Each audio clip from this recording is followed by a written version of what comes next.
Ils avaient-ils raison de ne pas participer aux élections du 20 décembre dernier? Quel avenir politique pour les FCC, famille politique, au président honoraire Joseph Kabila Kabange? Madame et messieurs, bienvenue dans cette édition spéciale qui reçoit pour vous l'honorable Moussa Kalema, président national du Parti des Vertus Républicaines PVR, mais également secrétaire général de la Comico, communauté musulmane au Congo. Honorable, bienvenue.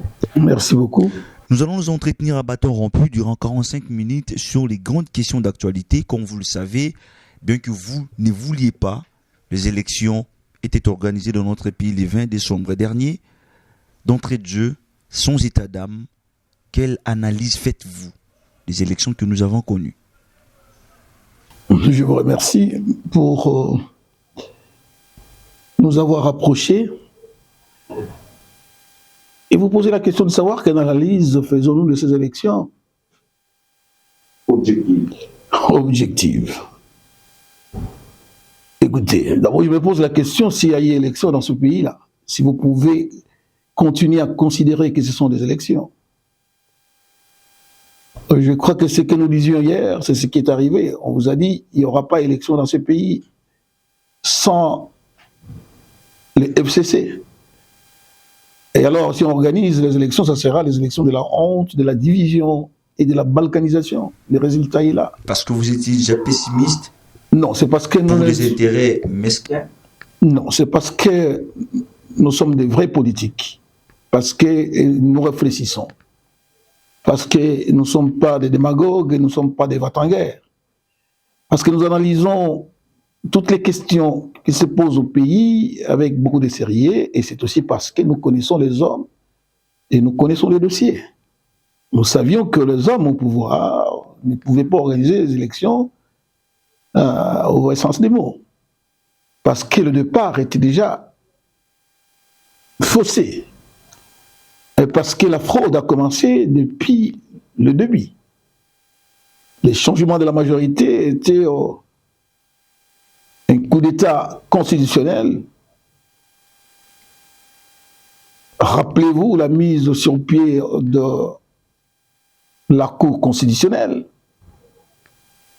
Ça n'est suivi, la loi électorale, dans quelles conditions qu'elle a été votée et rédigée. Ajoutez à cela surtout l'arrivée d'une manière frauduleuse du président de la CENI. Que vous avez toujours récusé. Oui, pour des raisons tout simplement simples, que ce n'était pas une personne qui devrait être impartiale. Nous savions. Ancien militant d'un parti qui commence par tromper sur sa vraie religion et qu'on a fait parachuter par des miracles qui se font dans ce pays, Kimbanguiste alors qu'il n'en était pas. Nous le savions, et que dans ces conditions rocambolesques, une personne arrivée ne pouvait pas être impartiale et organiser des élections. Parce que tout a été faux dès le départ. Voilà pourquoi nous avons estimé qu'il y aurait un simulacre d'élections, et c'est ce qui s'est passé, c'est la catastrophe. C'est pas moi qui l'ai dit, c'est tout le monde qui l'a dit. Et les observateurs externes au pays, et bien entendu les observateurs nationaux. Le plus grand réquisitoire acerbe, peint par la CENCO, qui est véritablement un chapelet bien étayé de la fraude, des hold-up, de vols, de matériel électoraux, et même de l'amateurisme de personnes appelées à diriger cet organe, qui est un organe très sensible. Je disais, les rapports des observateurs de l'Église catholique et ECC, appuyés par la CENCO, peint la situation. Au regard de ces rapports et aux réalités vécues, notamment chez moi, où on a annulé les élections, d'ailleurs, à Massimanimba, votre votre chef électoral. validé de leader. On va en parler. Voilà, je disais qu'au regard de tout cela, nous considérons qu'il n'y a pas eu élection dans ce pays et que les élections doivent être organisées convenablement et dignement dans ce pays-là. Et donc, pour le FCC, il n'y a pas eu élection dans ce pays et que les élections, nous allons les organiser dans les jours à venir. Alors, honorable Moussa Kalema, vous n'êtes pas n'importe qui. Quel parallélisme faites-vous à ces deux cycles, ces deux derniers cycles que notre pays a connus? Parce que l'avant-dernier, c'était organisé par vous, sous votre règne, avec Joseph Kabila, et les tout derniers, c'est avec Joseph Kabila. Il n'y a pas comparé. Il n'y a pas comparé dans la mesure où, et pendant les élections de la fois passée, dans 2018, on n'a pas vu des gens pendant l'enrôlement avec des machines. On n'avait pas vu ça. Avec des cartes vierges, on n'avait pas vu ça. On n'a pas vu des gens avec des dizaines de machines chez eux, des bulletins de vote, des kits complets. On n'a pas vu. On n'a pas vu une corruption généralisée comme ça. Et c'était difficile pour que le commun des mortels sache qu'il y avait quelque part quelqu'un qui fraudait. Mais ici, vous aviez vu que c'est la clameur publique, c'est le peuple qui a débusqué tout ce qui avait des machines. Et dans toutes les provinces, je dis bien dans toutes les provinces et dans toutes les circonscriptions, il y avait des milliers de machines distribuées à dessein par la CENI. La tricherie n'a jamais manqué, hein. Même au cycle passé, on en a parlé, mais aujourd'hui, la CENI, dirigée par Kadima, a pu quand même organiser les élections même au niveau local, chose que vous n'avez pas pu faire. J'ai noté qu'il ne s'agissait pas des élections. Quelle élection? Il a organisé les désordres dans le pays, il a mis le feu dans le pays. Nous avons de la chance, peut-être parce que notre peuple prie beaucoup, intensement, malgré qu'il y a beaucoup de faux prophètes et de faux religieux dans le pays, mais le peuple, lui, il croit. C'est pourquoi le pays est encore tranquille. C'est ce que Kadima a fait, il a voulu brûler le pays. Parce que je vous ai dit qu'il n'y a pas d'élection.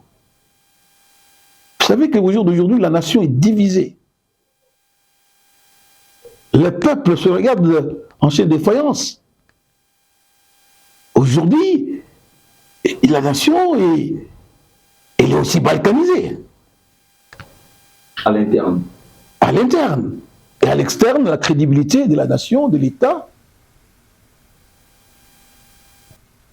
est fortement endommagée, fortement entamée. Avec ce que nous avons vécu durant l'investiture du chef de l'État, beaucoup de chefs d'État venus de l'étranger.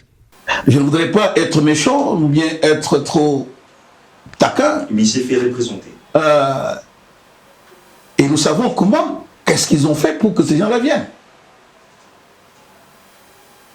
En tout cas, un chef de l'État sérieux ne va pas prendre le téléphone, commencer à appeler tous les chefs de l'État de l'Afrique pour qu'ils viennent et les supplier. C'est ce qui a été fait. Vous êtes des journalistes, c'est à vous de vérifier ce que je vous dis. Mais attendez, je voudrais vous dire d'autres choses. Ça ne signifie absolument rien. J'aurais aimé que je voie tous ceux qui soutiennent ce pays à outrance. Les pays européens, je voulais voir une forte délégation, une forte représentation des États-Unis, je n'ai pas vu. De la Chine, je n'ai pas vu. De la Russie, je n'ai pas vu. Je n'ai pas vu de la France. Je n'ai pas vu. Je n'ai pas vu. Ça veut vous dire qu'en fait, en d'autres termes, sauf ceux qui cautionnent la tricherie, la fraude, ont répondu à cette invitation. Et vous sentez que dans la ville, il n'y avait pas d'effervescence. Et nous savons comment on arrive même à mobiliser ceux qui sont allés. Et là, après, vous avez vu les scandales. Lors de cocktails qu'on devrait faire. Donc, je note que dans un pays sérieux, je n'ai même pas vu, même lors de investiture de beaucoup de présidents français, des grands présidents, des grands pays, je n'ai pas vu un contingent de présidents comme ça. Justement, peut-être ils sont venus pour se moquer de nous. Peut-être pour justement épuiser l'argent de la République. Parce que ça coûte trop cher pour organiser la sécurité des États, des chefs d'État. Donc je note que ce n'est pas quelque chose, justement c'est quelque chose d'anormal de voir beaucoup de chefs de l'État venir assister à une investiture de chef de l'État ici des élections chaotiques. C'est également une curiosité des Congolais de voir Joseph Kabila Kabange briller par son absence dans cette cérémonie des grandes envergures, lui qui est l'artisan de la première alternance pacifique de notre pays. Vous savez, Kabila, c'est quelqu'un de méticuleux. Hein? Avant, je ne les connaissais même pas bien. C'est maintenant que je les connais très bien parce que j'ai appris vraiment à l'étudier, à les comprendre. Il ne pouvait pas venir assister à une telle cérémonie. Pour quelle raison? Pour plusieurs raisons. Il est d'abord à la tête d'une famille politique qui a levé des options claires face à la fraude qui s'est préparée, face à la tricherie, face au népotisme qui a régné dans le placement des gens chargés de conduire le processus électoral à tous les niveaux. Joseph Kabila n'avait pas approuvé cette façon de faire les choses. Voilà pourquoi il s'est absenté. J'ai dit logiquement, il ne pouvait pas venir. Donc c'est qu'on avait... J'ai dit logiquement, il ne pouvait pas venir, même si il y a eu quelque chose de plus important pour lui. Et il avait déjà un agenda chargé. Vous savez d'ailleurs que cette investiture a changé de date. C'était prévu le 25. Et comme on a peur, je ne sais pas de quoi, soudainement on a changé les dates du 25 au 20. Mais les raisons évoquées par Joseph Kabila ou dans son camp ne sont pas vraies. Qui vous dit dans son cas, je suis de quel camp? Kabila n'a jamais parlé. Vous aviez interviewé Kabila, vous aviez vu une déclaration de Kabila qui vous disait que je ne viens pas pour telle raison. Mais est-ce que c'est poli lorsqu'on vous dresse une invitation et vous ne réagissez pas? Et qui vous a dit qu'il n'a pas réagi? Peut-être qu'il a fait savoir à ceux qui sont allés le voir si réellement l'invitation était déposée, parce que je ne peux pas aujourd'hui certifier cela. Qui vous a dit que Kabila n'a pas répondu? Peut-être il leur a dit que je ne saurais pas être présent. On a laissé entendre que son absence était pour des raisons académiques. Et je note que dans son agenda, il y a eu cette affaire académique. Mais je ne peux pas au jour d'aujourd'hui vous donner une autre raison. Je vous ai dit simplement que logiquement, je ne vois pas comment Kabila pouvait venir à cette cérémonie. Les Congolais peuvent se dire aujourd'hui qu'ils avaient un président de la République qui n'avait pas bien étudié parce qu'aujourd'hui il devient étudiant. Non, attention monsieur. Je crois qu'il faut être... Vous êtes journaliste et vous devrez mesurer ce que vous dites.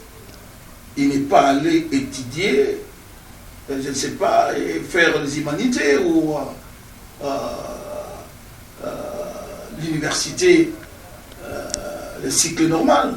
Il est allé pour, maintenant c'est vous dire qu'il avait déjà étudié, et maintenant il est en train de préparer ses thèses et pour son doctorat. S'il faut rectifier les tirs, on aura de Moussa Kalina. Il faut tout simplement annuler toutes les élections. Toutes les élections. Et reprendre les choses à zéro. Nous pouvons reprendre les choses à zéro. S'ils avaient compris, avant qu'ils n'installent, qu'ils investissent les chefs de l'État et qu'ils investissent, qu'ils ne mettent sur pied la chambre basse, il fallait à ce moment arrêter la machine et confier les pouvoirs au président du Sénat et lui accorder 3 mois ou 6 mois pour l'organisation des élections transparentes. Mais dans son discours d'investiture, le président Félix Tshisekedi vous a tendu la main, vous de l'opposition, même à votre époque aussi, ça a été fait. Si vous défendez réellement le peuple congolais, comme vous l'avez toujours dit, pourquoi pas aller vers le chef de l'État, surtout qu'il a dit que les erreurs du passé ne seront plus reprises. Le chef de l'État ne respecte jamais sa parole. Je ne l'oublie jamais. Et quand on voit tous les accords qu'il a signés avec les uns et les autres, il les a renoncés rapidement. Comment on peut faire confiance à quelqu'un qui ne respecte pas sa parole, alors que la parole du chef de l'État, c'est sacré? Il y a un problème. Personne ne peut croire à la méthode du chef de l'État. Il tend la main alors que le chef de l'État sacré est en train de se fissurer. Et lui tend la main à des opposants qu'il a ridiculisés. Bon, il ne faut pas vouloir une chose en même temps, son contraire.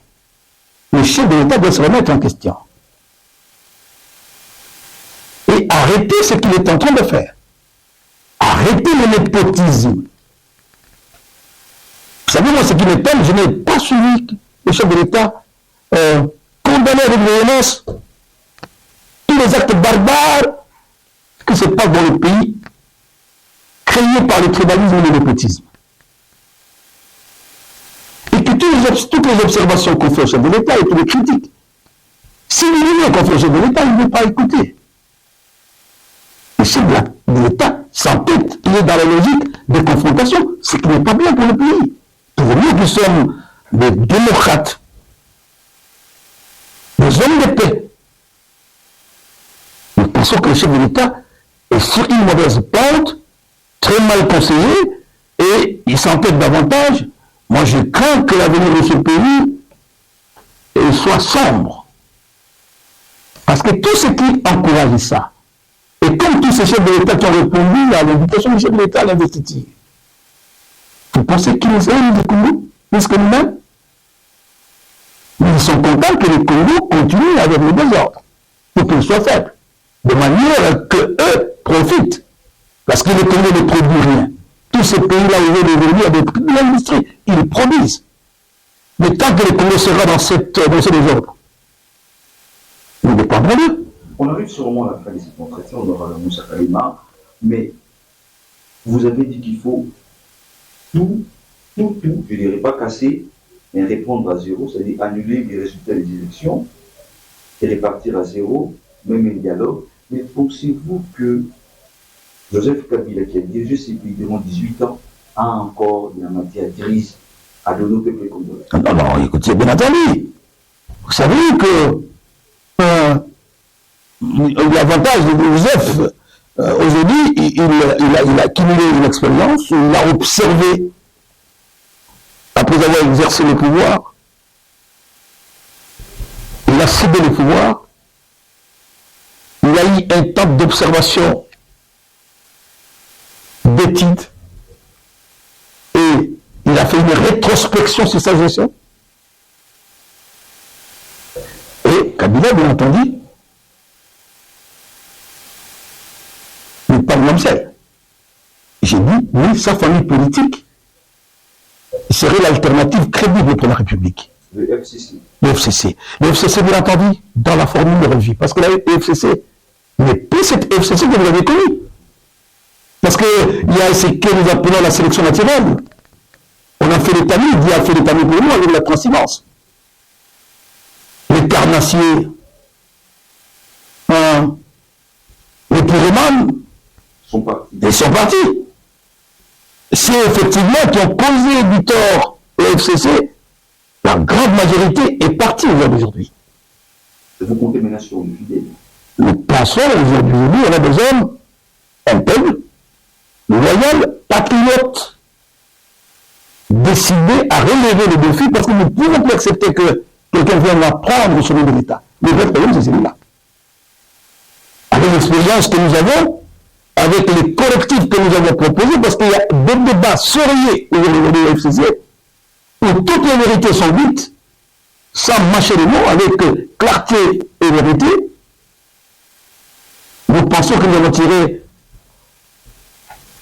toutes les leçons qui s'imposent pour que la gouvernance de notre famille politique, dans sa formule actuelle, dans sa formule révisée, soit le modèle excellent de ce pays. La toute dernière, générale, l'avant-dernière question de cette émission, dans le Moussa Kalima, sera celle de savoir, d'ailleurs, on le dit par les peuples congolais, qui ne sont pas assistés par Joseph Kabila, qui nous dit non, pendant que la situation devient de plus en plus mal en pis. Non, Kabila, écoutez, Kabila vous a dit que lorsque les mots ne pèsent pas plus que ce qu'ils devraient dire, et bien, lorsque face à lui, il y a des personnes qui ne comprennent pas, il préfère garder silence. Kabila nous a rendu un service en donnant le pouvoir à l'UDPS. Il a démystifié l'UDPS. Il a démontré que l'UDPS n'était pas préparé à gérer le pays.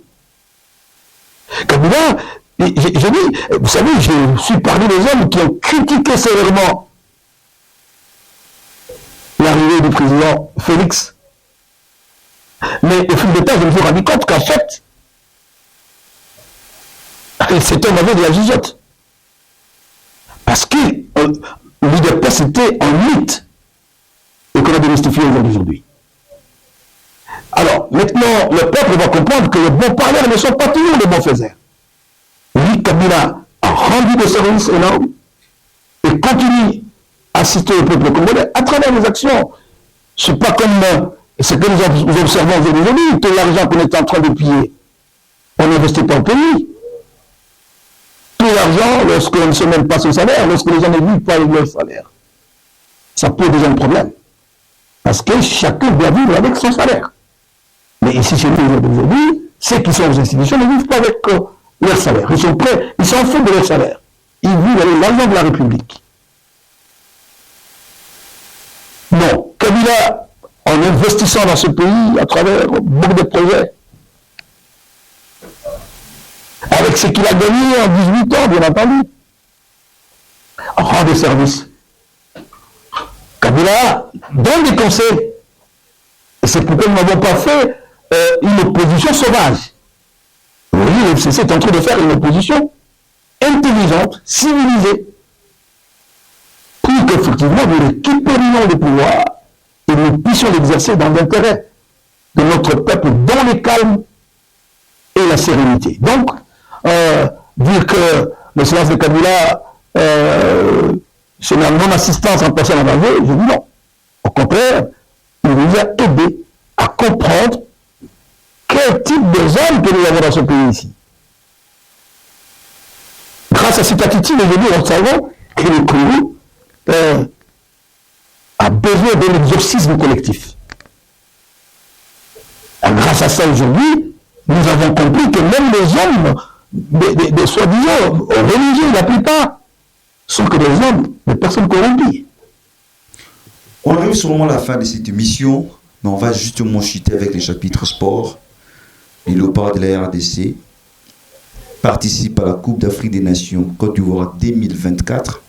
Ils vont d'ailleurs croiser les bottines avec l'Égypte ce week-end. Quelle chance accordez-vous aux Léopards? En fait, vous voulez que je leur accorde quelle chance?